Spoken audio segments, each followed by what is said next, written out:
Thank you for joining us today. What you're about to hear is a story unlike any other. A case that left investigators questioning what they thought they knew. A family caught between grief and confusion, and an audience watching events unfold in real time, unable to look away.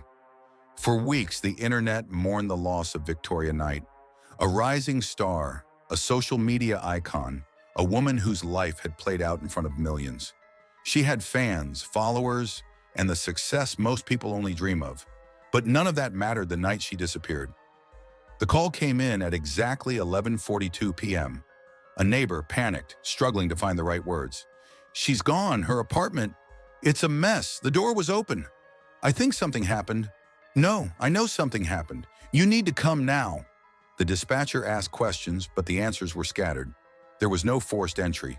There were no sounds of a struggle, at least not that anyone had heard. The only thing left behind was an empty apartment, a few streaks of blood, and the unsettling silence of a woman who was always online. Suddenly, nowhere to be found. Hours passed, then a day, then two. Rumors started spreading. Maybe she had run away. Maybe she was hiding. Maybe she had simply had enough of the fame, the pressure, the constant attention. But then came the video. It was posted late at night, uploaded from an account tied to Leo Blackwell, Victoria's ex-boyfriend. The footage was grainy and distorted, but clear enough to send shockwaves across the internet. A body motionless, a bracelet on her wrist, one her fans immediately recognized. The comments flooded in. "This can't be real. Someone call the police. She's gone." Within hours, the media picked up the story. Victoria Knight was presumed dead. And just like that, the world moved from searching for her to mourning her. Headlines spread faster than facts. Friends spoke out, recalling moments from her past, things she had said, signs they wished they had seen sooner. Investigators combed through evidence, looking for answers. And at the center of it all was Leo, heartbroken, devastated, willing to say all the right things, but never quite answering the right questions. For days, Victoria's name trended online. Memorials were created, tribute videos posted, and messages left under old photos. A digital goodbye for someone who had once been everywhere, but now, nowhere at all. Her family planned the funeral. It was closed to the public, a moment for them to grieve without the noise of speculation. A place to say goodbye without cameras, theories, or opinions. People arrived early, dressed in black, exchanging whispers of sorrow. The weight in the room was thick, pressing down on every person in attendance. Then a sound, faint at first, footsteps, slow and deliberate. They should have gone unnoticed. A late arrival, nothing more. But something felt wrong. The steps grew louder. Some turned their heads, but most didn't. Not yet. Not until the doors creaked open and the figure moved further inside. A hood pulled low, hands tucked into pockets. A presence that shouldn't have been there. The priest hesitated mid-sentence. A ripple of uncertainty spread across the room. Eyes locked onto the stranger as they took another step forward. Then another. A breath caught in someone's throat. And just as the silence reached its peak, the hood was pulled back. Gasps echoed through the church. A woman stood before them, her face familiar, her expression unreadable. Victoria Knight, alive. The world had already decided what happened to her. The evidence had been laid out, the headlines written, and the truth accepted. But as she stood there, looking at the faces of those who had mourned her, one thing became clear. Everything they thought they knew was a lie. This is not just a story about a disappearance. This is a story about deception, a survival story, a story about a woman who refused to be erased. We will take you through every detail. The rise of Victoria Knight, the toxic relationship that nearly destroyed her, and the plan that turned her from victim to mastermind. And by the end, one question will remain. How do you prove you were never dead? Victoria Knight had always been chasing something, a feeling, a future, a version of herself that didn't have to check price tags or worry about what came next. She was born and raised in Miami, Florida, in a small, cramped but clean apartment. The walls were thin enough to hear arguments that weren't meant for her ears. Her mother, Rebecca Knight, worked long hours, stretching every dollar. Victoria knew money was tight. She overheard late-night phone calls, whispered pleas for more time, but she never asked. By 16, she was already looking for a way out. She started with a cheap phone, bad lighting, and beauty tutorials in her bedroom. At first, her videos were rough, choppy edits, nervous voice, awkward pacing, but she adapted quickly, mastering angles, engagement tactics, and the art of selling more than a product. She sold an image. Followers came slow at first, then faster. She built a brand, but more importantly, she built a persona. The girl who always had the perfect lip shade, the flawless hair, the confidence that made everything look effortless. People didn't just want the makeup, they wanted to be her. Rebecca didn't understand it, didn't trust it. The more eyes that are on you, she warned one night, the more people think they own a piece of you. Victoria had laughed it off at the time. That's just how it is, Mom. But some words stay with you, even when you try to forget them. Then came the decision that changed everything. OnlyFans. It wasn't something she jumped into blindly. She knew what it meant, the stigma, the backlash. She also knew what else it meant, control. For the first time, she could make money on her terms. No sponsorships, no brand restrictions, just her, building something for herself. But she hesitated, not because she was ashamed, but because she knew the second she hit publish, she could never take it back. The first month was slow, the second was better. By the third, she was making more money than she ever had in her life. But success always comes with a price. Some people supported her, others turned on her, fans became critics, friends became strangers. Even people who had never followed her before had an opinion. She learned fast that confidence wasn't enough to stop the judgment. But that didn't matter, not when the money started rolling in. It was around that time that Leo Blackwell entered the picture. Leo was everything she thought she wanted. Confident, established. The kind of man who walked into a room and made people lean in to listen. He had a last name people recognized, a bank account that never dipped below 7 figures, and a way of making her feel like the most important person in the world. At first, it was effortless. He sent gifts, defended her online, and made her feel safe in a world that wasn't always kind. When people criticized her, he was there to fight back. When she felt overwhelmed, he was the one pulling her close, whispering that he understood. For the first time in a long time, she let herself believe that someone did. But control never comes all at once. At first it was small, a suggestion about what she should post, a comment on her outfit, a look just enough to make her second-guess herself. "You don't have to do this," he told her one night, scrolling through her account. "I can take care of you." She brushed it off. "This is my job." "I know," he said. "I just don't want people looking at you like that." It sounded like love. Maybe at first it was. Then the boundaries shifted. He started checking her phone. Not obviously, just little things.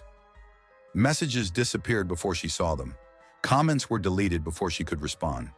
"Don't worry about it," he would say, shrugging it off. "Some people don't need your attention."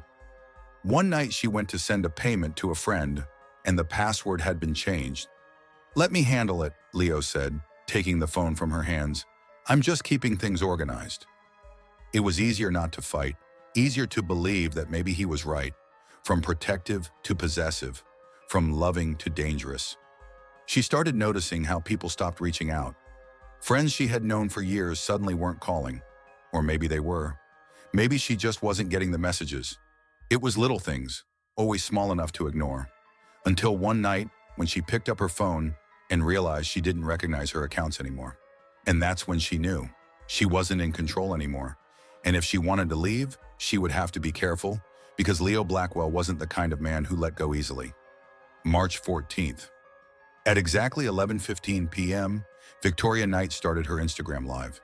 It was routine, something she did at least once a week: chat with her followers, answer questions, talk about whatever came to mind. But something about that night was different. She wasn't as talkative. She kept pausing mid-sentence, her responses shorter than usual. The lightness in her voice was there, but it felt forced.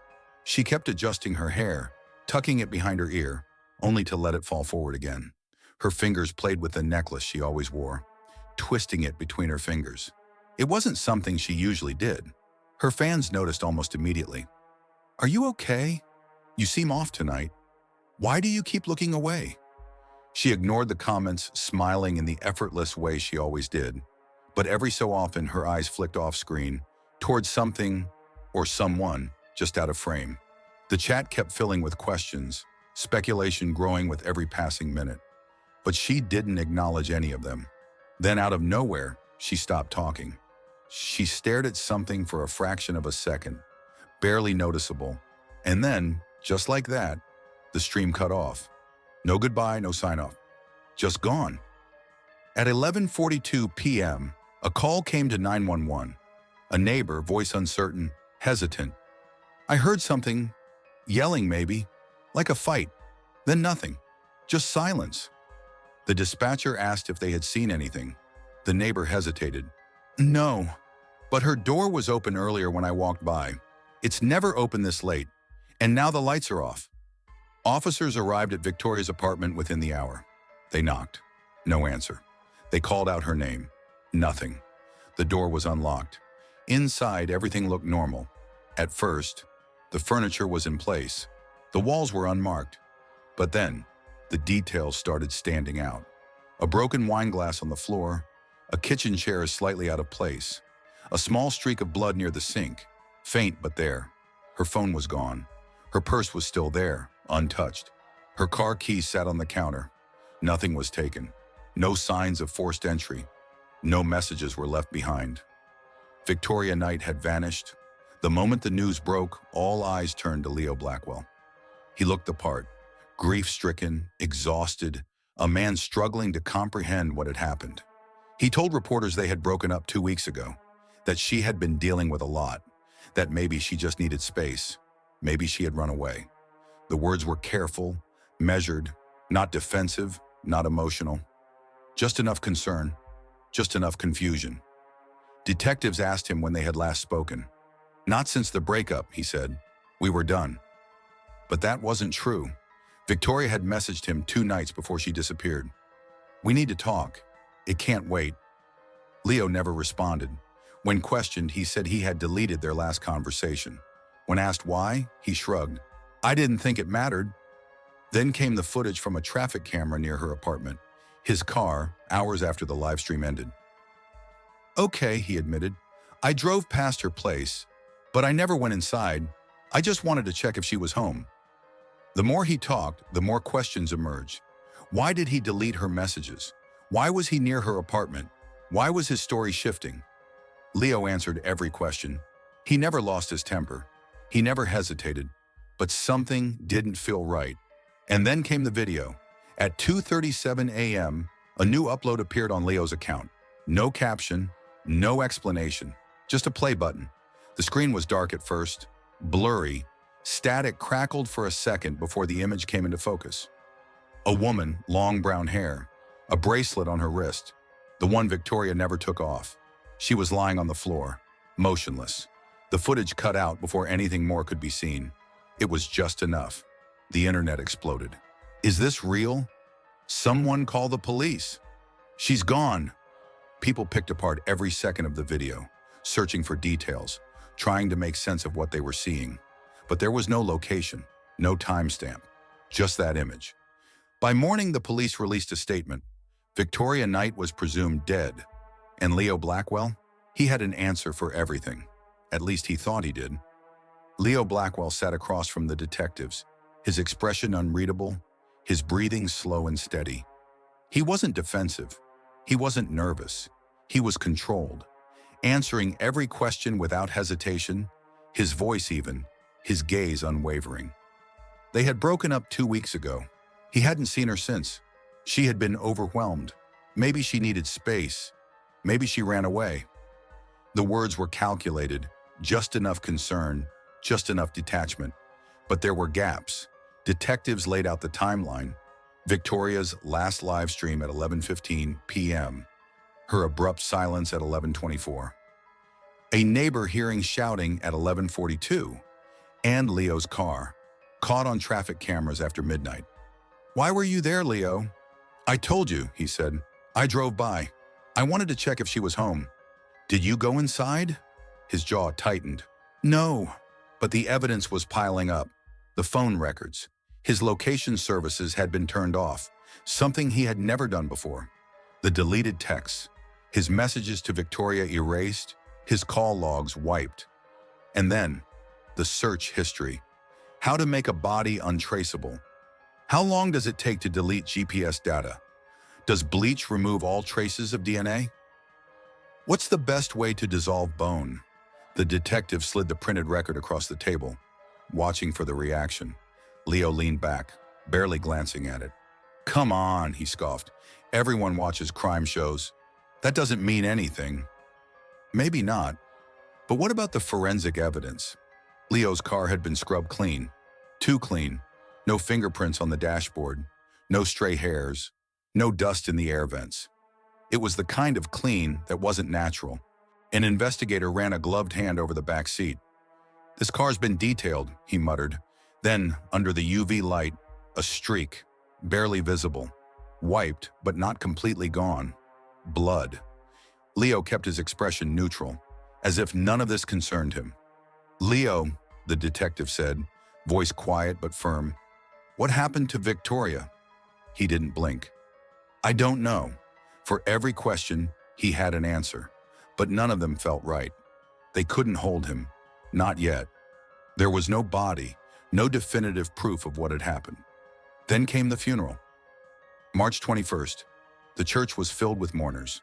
Victoria's mother sat in the front row, hands folded, face pale but unreadable. Logan, her younger brother, stared at the floor, his shoulders rigid. It wasn't just grief in his expression. It was something closer to disbelief. Leo sat near them, tearful but composed, a handkerchief folded neatly in his lap, his posture straight, his breathing even. The perfect picture of a man in mourning. People whispered. Some believed him, some didn't. But none of it mattered anymore. Victoria was gone.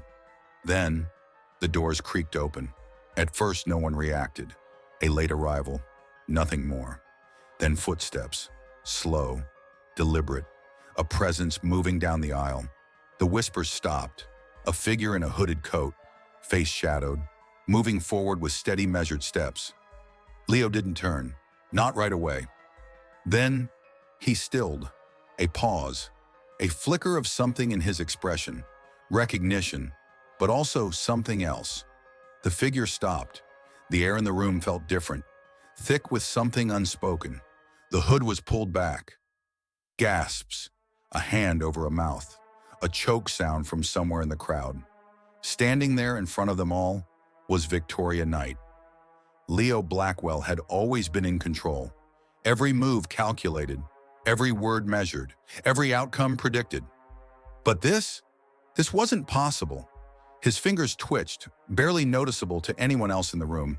But inside, his mind was screaming. His pulse hammered in his throat, his breathing shallow. He could feel sweat dampening the collar of his shirt. His body told him to move, but he couldn't. Not yet. Not while Victoria Knight was standing right in front of him. For a moment, no one spoke. No one even moved. The world felt like it had hit pause. Then from somewhere in the crowd, a whisper. "Victoria?" The name cut through the silence like a crack in glass. One person said it, then another, then another. The murmurs built, layered over each other. Shock turned into disbelief. Disbelief turned into fear. Someone gasped. Someone else knocked over a chair, scrambling backward. A woman's breath hitched. Too sharp, too quick. The air was too thick, pressing down on everyone in the room. Leo's nails dug into his palms. This was wrong. She wasn't supposed to be here. He tried to rationalize it. A look-alike. A prank. His mind clawed for explanations, but every single one fell apart the second her eyes locked onto his. It was her. She wasn't just alive. She had been waiting for this moment. Leo shifted ever so slightly, testing his options. His muscles coiled under his suit, subtle but ready. If he could just get to the exit. Then a voice cut through the room. "Stay right where you are." Leo's breath caught. The sharp press of hands locked onto his arms, firm, controlled. unshakable. He had been so focused on Victoria that he hadn't noticed the two officers standing just behind him, waiting. Because this wasn't just a funeral. This was a setup. Victoria hadn't just survived. She had orchestrated this entire thing. She had seen it coming. For months, something had felt wrong. It wasn't just paranoia. It was a pattern. Small things at first, a missed notification, a text she swore she had seen before it vanished. Then a bigger shift. Her passwords suddenly invalid. A transfer from her bank account she didn't make. And then, the night she confronted Leo. He had smiled at her, not the kind of smile meant to comfort, the kind that said she wasn't in control anymore. "You overthink things," he had said, voice smooth, easy. But she knew. She was out of time. So she made a decision. She disappeared first. The night she vanished, Victoria left nothing to chance. Her live stream? Planned. The nervous energy people noticed? Real, but intentional. She wanted them to remember something felt off. The blood in her apartment? Hers, but not fresh. Collected from an old injury. Just enough to leave behind. Just enough to tell a story. She had also taken precautions. Before the night of her disappearance, she secured cash, disabled location tracking on all her devices, and ensured she had a safe house. A place no one knew about. A burner phone, a fake identity, everything meticulously arranged. She even left misleading digital footprints, making it seem as if she was considering leaving the country. And the video, the one that confirmed her death? Fake. Victoria had spent weeks preparing, cutting together old footage, manipulating frames, distorting details until it was perfect. She staged the scene using old security camera footage, carefully edited to imply her lifeless body. Then she had sent the link anonymously. She knew Leo, knew his ego. He wouldn't be able to resist, and he hadn't. Leo had uploaded it himself, and in that single moment, he had sealed his fate. Because he didn't just confirm her death, he took ownership of it. That was his first mistake. The second, thinking she wasn't watching, she had waited. Waited while he told the world she was gone. Waited while he scrubbed his car. Waited while he smiled for the cameras, mourning her in public. Waited for this moment. Leo was still locked in place, his brain scrambling for a way out. There wasn't one. Victoria took a slow step forward. She didn't have to say anything, but she did, just loud enough for him to hear. "You should have been smarter, Leo." For the first time in his life, he had lost. Leo Blackwell had always been admired, feared, respected. He had spent years building a world where he controlled the narrative, where his version of the truth was the only one that mattered. But now, as he was led out of the funeral in handcuffs, his world was gone. The second he stepped outside, the noise hit him. Reporters swarmed, cameras flashing, microphones shoved toward him. Questions flew from every direction. "Leo, do you have anything to say? Did you fake her death? Did you really think you'd get away with it?" He didn't answer, didn't even look up. But the crowd wasn't just reporters. There were fans, strangers, people who had followed the case from the beginning. Some stood frozen, staring, as if trying to reconcile the man they had once seen as charming and powerful with the one being dragged away. Others weren't silent. A few cheered, a few jeered, and some just held up their phones recording. This moment, the fall of Leo Blackwell, was being streamed live. Millions of people watching in real time as the man who once thrived on attention became the center of a story he couldn't control. This time, the narrative wasn't his. The trial began within months. It was impossible to ignore. Every seat in the courtroom was filled. Journalists, legal experts, influencers dissecting every second for their audiences. It didn't take long for the prosecution to lay it all out. Leo's laptop, a digital roadmap of his obsession. Every time he accessed Victoria's accounts, every deleted message, every password reset. A web of controls so intricate it was impossible to deny. And then the search history. How to fake an alibi. How to make a body disappear. How to erase a digital footprint. Each search, a confession in its own way. But the real moment came when the jury returned. As they filed in, the energy in the courtroom shifted. A charged stillness. People leaned forward. Reporters gripped their pens. Even the judge sat motionless, waiting. Then came the verdict. Guilty. That word hung in the air like a heavyweight. Leo remained calm, showing no visible reactions. There was no shouting, no trembling hands, just a solitary breath that went unnoticed, yet resonated with everyone present. The judgment was swift. Life in prison, with no chance of parole. Leo Blackwell was then escorted away in shackles. He turned slightly as if expecting someone, anyone, to be on his side. But there was no one. No family, no friends, no supporters outside the courtroom holding up signs for him. For the first time in his life, Leo Blackwell was completely, utterly alone. Victoria Knight didn't attend the sentencing. She didn't need to. By then, her focus had shifted. She had been silent for weeks. Let the world speculate. Let them ask questions. Let them wonder what she would do next. And then, one post. A single video. The screen faded in slowly. No music, no effects, no dramatic introduction. Just Victoria. She looked different. Thinner, sharper, more present. She rested her hands on the desk in front of her, fingers curled slightly, a grounding gesture. She didn't fidget. She didn't hesitate. And then she spoke. By now, you all know what happened to me, or at least you think you do. Her voice was steady, measured, the voice of someone who had reclaimed herself. But this was never just about me. This was about control, about power, about the kind of people who think they can take something that doesn't belong to them. She let the words sit for a moment, let them sink in. I was lucky. Not everyone is. The message was clear. This wasn't just about survival. It was about something bigger. And the world listened. The post was shared millions of times. Comment sections filled with women sharing their own stories. The hashtag #survived like Victoria started trending. People weren't just watching her story, they were connecting with it. She wasn't just an influencer anymore. She was a movement. Victoria Knight had returned, but this time she was the one in control. There are stories that make headlines, stories that trend for a few days, ignite debates, spark outrage, and then, just as quickly, they fade. But some stories don't disappear. Some stories force us to look closer, to question what we believe, to confront the fact that reality isn't always what it seems. Victoria Knight's story was never just about a crime.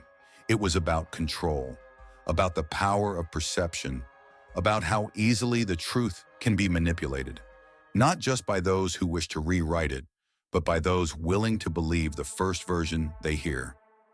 This case forces us to ask difficult questions. How often do we accept a story because it's easier than questioning it? How many times have we scrolled past a missing person's post without really thinking about the person behind it?